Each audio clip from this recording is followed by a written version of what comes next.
మనిషికి. నీకు 20 సంవత్సరాల తర్వాత 25 సంవత్సరాల తర్వాత మనకి హార్మోన్స్ బాడీలో ఉన్నట్టుగా 50కి మనిషి రీచ్ అయినప్పుడు 40 దాటిన తర్వాత ఉండవు.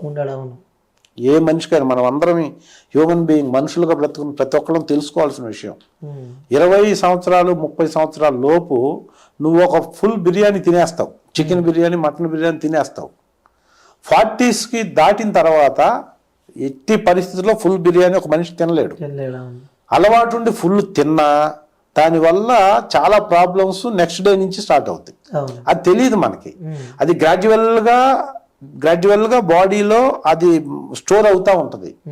సో దీనికే ఇలా ఉంటే నీకు బాడీకి సంబంధం లేనిది ఒక పెట్రోల్ బండికి డీజిల్ పోస్తే ఇమీడియట్గా ఒక్క నిమిషం కూడా అది స్టార్ట్ అయిన ఒక్క నిమిషం తర్వాత కూడా బండి మూవ్ అవుతాం. మంచి ఆల్కలైన్ ఫ్లేవర్ ఉన్న నీళ్లు పోయాల్సిన బాడీకి నువ్వు ప్రతిరోజు వారానికి 2 సార్లు 3 సార్లు బాడీకి అవసరం లేని ఒక పాయిజన్ లాంటి ఒక ద్రవాన్ని అంటే ఒక లిక్విడ్ నువ్వు లోపలికి పంపిస్తుంటే నీ లివర్ కానీ నీ హార్ట్ కానీ అవన్నీ ఎలా బేర్ చేస్తాయి? ఎన్ని సంవత్సరాలు బేర్ చేస్తాయి? అంటే ఇన్ని సంవత్సరాలు మనిషి అవసరం లేనిది లోపలికి పంపిస్తున్నా కూడా నిన్ను అలా నిలబెడుతున్నాయంటే ఈ ప్రపంచంలో వాటికంటే మంచి మిషనరీ ఇంకేది లేదు. అయినా మనం డ్యామేజ్ చేస్తూనే ఉన్నాం. డ్యామేజ్ చేసిన వాళ్ళందరూ కూడా హ్యాపీగా ఉన్నా కూడా హ్యాపీగా లేకపోవటానికి ఆ డ్యామేజే కారణం. అలాగా మందు తాగటం వల్లే ఫిష్ వెంకట్కి కిడ్నీ డ్యామేజ్ అయింది అని నేను అనుకుంటున్నాను. సో రియలైజ్ అయ్యాడు. ఇప్పుడు అది తెలిసిన తర్వాత రియలైజ్ అయ్యాడు. లేదన్నా ఇంకా నేను మానేశాడు. బట్ దాన్ని సఫిషియెంట్గా క్యూర్ చేసుకోవటం కోసం మెడికేషన్ ప్రాపర్గా జరగక ఫుల్ డ్యామేజ్ అయింది. ఫుల్ డ్యామేజ్ అయిన తర్వాత బాగా ఎక్స్పెన్సివ్ అయింది ట్రీట్మెంట్. ఫైనాన్షియల్గా బాగున్నాడు, ఒక హౌస్ ఉంది, పిల్లలు బాగానే ఉన్నారు, అంతా బాగుంది. కాకపోతే నేను ఇందాక చెప్పాను అదే, ఒక మ్యాక్సిమం 1 కోటి రూపాయల కంటే పెద్ద ఎక్స్పెన్సివ్ అయ్యే జబ్బు లేదు.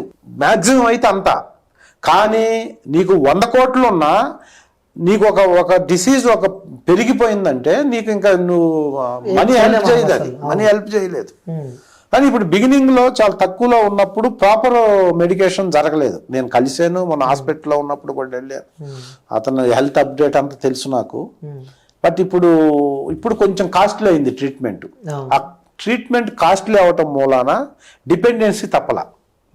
బతకడానికి ఇబ్బంది లేదు, ఇప్పుడైనా బాగానే ఉంది. కానీ ఇప్పుడు ఆ జబ్బుని క్యూర్ చేసుకొని బతకడానికి కావాల్సిన ఫైనాన్షియల్ ఎఫర్ట్ లేదు. లేకపోవటం వల్ల బయటకు వచ్చి చిరంజీవి గారిని ఇండస్ట్రీని అడగాల్సిన పరిస్థితి. ఇండస్ట్రీలో ఉన్నాడు కాబట్టి అంత హెల్ప్ అయింది. నార్మల్ పర్సన్ ఎవరన్నా అయితే ఈ పాటికి చాలా చాలా పెద్ద ప్రాబ్లం ఇది అయ్యేది. ఇండస్ట్రీలో అన్నేళ్ళు వర్క్ చేశారు కాబట్టి, ఇండస్ట్రీకి ఓపెన్గా చెప్పారు కాబట్టి చాలా హెల్ప్ అయింది. నేను ఫస్ట్ అన్నానే, ఇండస్ట్రీ చాలా హెల్ప్ చేస్తుంది తెలిస్తే అని.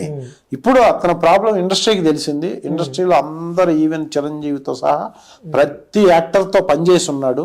అదంతా ఇప్పుడు హెల్ప్ అయ్యో ఫిష్ వెంకట్కి ఇలా అయిందా, లేదు మనం ఉన్నాం కదా, మనం ఏదో ఒకటి చేద్దామని మెడికల్గా హాస్పిటల్స్ కొంతమంది, లేకపోతే మెడికేషన్ కొంతమంది, నీకు ఏం కావాలో చెప్పని ఇంకొంతమంది ఏదో ఒక రకంగా హెల్ప్ చేశారు. ఇంకా నేను ఇప్పుడు ఈ క్యూబ్ ఇంటర్వ్యూ ద్వారా ఫిల్మ్ ఇండస్ట్రీకి నేను నా హంబుల్ రిక్వెస్ట్, నాలాగా చాలామంది ఫ్రెండ్స్ సహకరించారు. ఉన్న టాప్ హీరోలు అందరితో ఫిష్ వెంకట్ గారు పనిచేశారు. ఫిష్ వెంకట్ హెల్త్కి కావాల్సిన ఫైనాన్షియల్ సపోర్ట్ కానీ మోరల్ సపోర్ట్ కానీ మీరందరూ దయచేసి ఆయనకి ఇచ్చి మనతో పాటు యాక్ట్ చేయడానికి ఆయన్ని ఆరోగ్యవంతంగా తయారు చేసి మళ్ళీ ఇండస్ట్రీకి తీసుకురావాలి. పెద్ద హీరోలందరికీ నేను మనస్ఫూర్తిగా ఈ ఇంటర్వ్యూ సందర్భంగా కోరుకుంటున్నా, మీరు అడిగారు కాబట్టి. ఎస్ అవునన్న, చాలా మంచి వ్యక్తి. చూస్తున్నాం, ఇంటర్వ్యూ కూడా చేయడం జరిగింది అన్ననే. సో పర్లేదు, ఇప్పుడు కొంచెం బాగున్నాడు. పవన్ కళ్యాణ్ కూడా మొన్న స్పెషల్ గవర్నమెంట్ తరఫున కూడా నేను కేర్ తీసుకుంటాను అన్నాడు. మంచి హెల్ప్ జరిగి డెఫినెట్ గా ఫిష్ వెంకట్ మళ్ళీ మాతోటి వచ్చి నెక్స్ట్ ఇయర్ యాక్ట్ చేస్తారని మేము అందరం నేనైతే హంబుల్ గా నమ్ముతున్నాను. అలా జరగాలని ఆ దేవుడిని కోరుకుంటున్నాను. ఓకే అన్న, నెక్స్ట్ అల్లు అర్జున్ గారు. సో పుష్పలో మీరు ఉన్నారు, కానీ అందులో కూడా మాకు ఒక బాధ, ఎందుకంటే అంత పెద్ద వ్యక్తి మీరు. సో మీరు అందులో ఒక స్పిరిట్ ఉంటుంది, పంచ్ ఆఫ్ స్పిరిట్, మీరు మాట్లాడుతుంటే ఒక వైబ్రేషన్ ఉంటుంది. కానీ అందులో కూడా మీకు ఎలాంటి డైలాగ్ లేదు.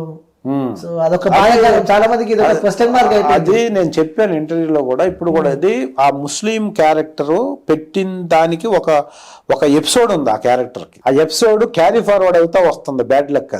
అది థర్డ్ పార్ట్ కి వెళ్ళింది ఇప్పుడు. ఓకే, థర్డ్ పార్ట్ లో కూడా ఉంది. అసలు వాడు ఎందుకు మాట్లాడలేదు అనే దానికే రీజన్ ఉంది, మాట్లాడకుండా ఎందుకున్నాడు అనే దానికే ఒక రీజన్ ఉంది.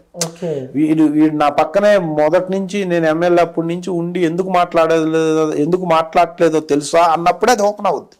ఆ ఎందుకు మాట్లాడలేదు అనే దానికోసమే మాట్లాడకుండా సినిమా అంతా పెట్టాల్సి వచ్చింది. అది స్టోరీ క్యారీ ఫార్వర్డ్ అవటం మూలాన థర్డ్ పార్ట్ కి వెళ్ళిపోయింది. అది వెళ్ళిపోవడం వల్ల ఇది అలాగే రన్ అవ్వాల్సి వచ్చింది.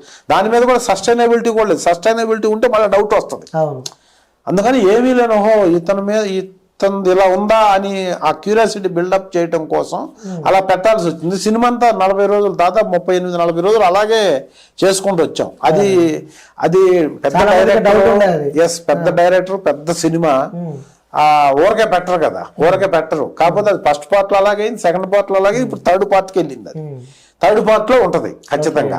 కాబట్టి దాన్ని నేను పెద్దగా మనం డిసప్పాయింట్ అవ్వాల్సిన పని లేదు. ఆ సినిమా ఇష్యూకి సంబంధించి కూడా చూస్తూనే ఉన్నాం. అది నా రేంజ్ కాదు. అది నా రేంజ్ లో నేను మాట్లాడే ఇమాజినేషన్ ప్రకారం లేదు. అది అంతా మంచిగా జరిగింది, అంత అయిపోయింది. అది నేను మాట్లాడే అంత రేంజ్ నాది కాదు. నన్ను మీరు అడగొచ్చు, కానీ నేను మాట్లాడే అంత తెలియదు అసలు నాకు. అంటే యాక్ట్ చేసి వచ్చేసాం అంతా నీకులాగే. ఆ మొత్తం ఎపిసోడ్ నేను టీవీలో చూడటమే. టీవీలో చూసినప్పుడు నువ్వు ఓపెన్ గా చెప్పినంత ఓపెన్ గా నేను చెప్పలేను. నేను ఆ సినిమాలో యాక్ట్ చేసిన వ్యక్తిగా. పైగా అల్లు అర్జున్ గారితో నేను పుష్ప 2 కాకుండా నేను ఆర్య 2 కూడా చేశాను. ఆర్య 2తో అల్లు అర్జున్ గారికి నాకు ఒక బస్సులో కుక్కను తీసుకెళ్లి బస్సులో వెనక్కి కూర్చొని ఉంటే నాది ఒక డైలాగు, తర్వాత పెద్ద ఫైట్ ఉంటది అల్లు అర్జున్ గారితో. ఆ సినిమా అంతా నాది పెద్ద క్యారెక్టర్, సాయి ఇండియా పక్కన. సో నాకు అల్లు అర్జున్ గారితో ఉంది మంచి ర్యాపో ఉంది. అతని వర్క్ గురించి చెప్పుకుంటే డెడికేషన్ లో నెంబర్ 1 డెడికేటెడ్ ఆర్టిస్ట్. ఒక డైలాగ్ కోసం, ఒక సీన్ లో ఒక ఎమోషన్ కోసం ఎంత వరకైనా ప్రయత్నం చేస్తాడు, ఎన్ని టేక్లైనా చేస్తాడు. అలా చూస్తూ ఉంటాం. అది ఆ పెర్ఫార్మెన్స్ ఆ లెవెల్లో చేస్తాడు. అంటే ఆ డిఫరెన్స్ ఏమైనా గమనించారా ఆర్య 2 నుంచి ఇప్పుడు? ఒకటేంటి 100 డిఫరెన్స్లు ఉన్నాయి. ఇంకోటి అల్లు అర్జున్ గారికి యాటిట్యూడ్ కూడా ఎక్కువ, సో బలుపు ఎక్కువ జనరల్ గా అనుకుంటారు. అది జనరల్ గా అనుకోవటం వేరు, ప్రాక్టికల్ గా ఒక మనిషి ఉండేది వేరు. ఎంత ఎఫర్ట్ పెట్టకపోతే ఎక్కడి నుంచి ఎక్కడికి వచ్చాడు, ఏ రేంజ్ నుంచి ఏ రేంజ్కి వెళ్ళాడు. Beautiful worker. ఓకే, అంతవరకు రైట్. అంటే ఏదన్నా చాలా గంభీరంగా మాట్లాడతారు మీరు కాబట్టి, ఏదన్నా జెన్యున్ గా మాట్లాడతారు కాబట్టి, ఈ ఫిలిం ఇండస్ట్రీలో ముఖ్యంగా యాజ్ అ సీనియర్ యాక్టర్ గా మీరు ఎలా చూసుకొచ్చారంటే ఒకదాని తర్వాత ఒకటి ముడిపడుతున్నట్టు, ఒకదాని తర్వాత ఒక కేసులు ఎదుర్కోవాల్సి వస్తుంది మీ ఇండస్ట్రీకి సంబంధించి. ప్రముఖ కొరియోగ్రాఫర్ జానీ మాస్టర్ ఇష్యూ అలా అయింది, అది మర్చిపోకని ముందే మళ్ళీ పుష్ప ఇట్లా అయింది. సో దాని తర్వాత నిన్న మైత్రి మేకర్స్ జయ హనుమాన్ మూవీకి సంబంధించి కూడా వాళ్ళ పైన కేసు అయినట్టు మనం చూస్తున్నాం నిన్న కాకముందు. అంటే ఇలా సినీ ఇండస్ట్రీకి సంబంధించి కూడా ఇలా కావడానికి ఏ విధంగా చూసుకోవచ్చు అంటే కేసుల విషయానికి వస్తే? పెద్ద వ్యాస్ట్ ప్రపంచం సార్ ఇది, పెద్ద ప్రపంచం. బయట ఇంతకంటే వందల కేసులు అవుతున్నాయి పొలిటికల్లోనూ, ఇండస్ట్రీస్ లో షేర్ మార్కెట్ లో పెద్ద ఇష్యూలు ఉన్నాయి. 100,000 కోట్ల ఇష్యూలు ఉన్నాయి, 100 కోట్ల ఇష్యూలు షేర్ మార్కెట్ లో కానీ, ఇండస్ట్రీస్ లో కానీ, పొలిటీషియన్ లో కానీ, పాలిటికల్ గా కానీ. అవన్నీ మాట్లాడకుండా ఇవే పబ్లిక్, ఎందుకంటే ఇది పబ్లిక్ దీంట్లో ఉండే ఫీల్డ్ కాబట్టి ఇవి చూస్తారు. ఇప్పుడు నేను ఆ ఫీల్డ్ కాబట్టి నన్ను అడుగుతున్నాను. నేను సినిమా ఇండస్ట్రీ న్యూస్ కంటే నేను బయట న్యూస్, ఇండియన్ ఎకానమీ గురించి, ఇండియన్ పాలిటిక్స్ గురించి ఎక్కువ ఫాలో అవుతుంటా. ఇవి అసలు నేను ఈ కాంట్రవర్సీ అసలు పట్టించుకోను. ఫస్ట్ నేను మీకు ఇంటర్వ్యూ సందర్భంగా చెప్తాను, నేను ఫిల్మ్ ఇండస్ట్రీలో ఈ కాంట్రవర్సీ కాదు, కాంట్రవర్సీ అవుతాయి న్యూస్కి వచ్చేసరికి. అవన్నీ చిన్న చిన్న ఇష్యూలు, చాలా పెద్ద ఇష్యూలు. చూస్తే ఇప్పుడు అసలు ఇండియాలో ఇప్పుడు కరోనా కంటే భయంకరమైన వైరస్ వచ్చి కొన్ని వేల మంది చచ్చిపోతున్నట్టే చెప్తున్నారు న్యూస్ లో. చూస్తే ఎవరన్నా హార్ట్ వీక్ గా ఉన్నవాడికైతే హార్ట్ అటాక్ వస్తుంది అది చూస్తే. సో అంత ఏమీ లేని 5% ఉన్నదాన్ని ఒక 100% చేసి ఎక్కువ ఎస్టాబ్లిష్ చేస్తున్నారు. ఏమీ లేదని చెప్పి మీరు చెప్తున్నారు కాబట్టి, అంటే ఈ రెండు ఉద్దేశించి చెప్తున్నారా లేకుంటే వేరే వార్త లేదని చెప్తున్నారు? లేకుంటే అల్లు అర్జున్ ఇష్యూ పెద్ద అసలు నేను జానీ మాస్టర్ చాలా పెద్ద ఇష్యూ, అది ఇష్యూ చేశారు అంతే. అంటే అది ఇష్యూ కాదంటారు? ఇష్యూ ఉండొచ్చు, చిన్న ఇష్యూని పెద్ద అమ్మాయి కేసు పెట్టి ఉన్న బాలిక వచ్చి చేసిందని మీకు చిన్న విషయం చిన్న విషయం కాకపోవచ్చు, పెద్ద విషయం అయితే దాని ప్రకారం చట్టం పని తను పోయారు కదా, చేసి జైలుకి వెళ్ళేసి వచ్చాడు already. వస్తారు. అది ఎవరెవరు ఇండివిజువల్ గా వాళ్ళ క్రెడిబిలిటీ పెంచుకునే దానికో, లేకపోతే వాళ్ళు వాళ్ళ ప్రొఫెషన్ లో వాళ్ళు చేసే పని ఒక్కోసారి నెగిటివ్ అవుద్ది. అది అయి ఉండొచ్చు. అది నాకు సంబంధించిన, మాకు అసలు ఎవరికి సంబంధించిన ఇష్యూ కాదు. అది పబ్లిక్ పర్వర్షన్ లో పబ్లిక్ సంబంధించిందే కాదు. అది పబ్లిక్ సంబంధించింది. పబ్లిక్ నష్టపోయేవి చాలా జరుగుతున్నాయి, నేను చెప్తుంది అది. దాని గురించి నన్ను కూడా దాని గురించి అడగాలి మీరు ఒకవేళ అడిగితే. అల్లు అర్జున్ గారు బన్నీ గారు జరిగి వచ్చిన తర్వాత కూడా వచ్చిన అదే రోజు చాలా మంది ఇండస్ట్రీకి సంబంధించిన పెద్దలు కూడా వెళ్ళి అల్లు అర్జున్ గారిని కలవడం జరిగింది. కానీ ఒక ప్రాణి చనిపోతే కూడా అక్కడికి ఏ సినిమా ఇండస్ట్రీకి సంబంధించిన వ్యక్తులు ఒక్కరు కూడా అక్కడికి వెళ్ళలేదు. అంటే ఈ వార్తలు వచ్చిన తర్వాత వెళ్ళడం మనం చూస్తున్నాం. లేకంటే అల్లు అర్జున్ కలిసిన తర్వాత కొంతమంది రాజకీయ నాయకులు మాట్లాడిన తర్వాత వెళ్ళడం మనం చూస్తున్నాం. అవన్నీ చాలా పెద్ద విషయాలు. నేను చెప్పాను కదా, నేను అవన్నీ అసలు పెద్ద ఫాలో అవను.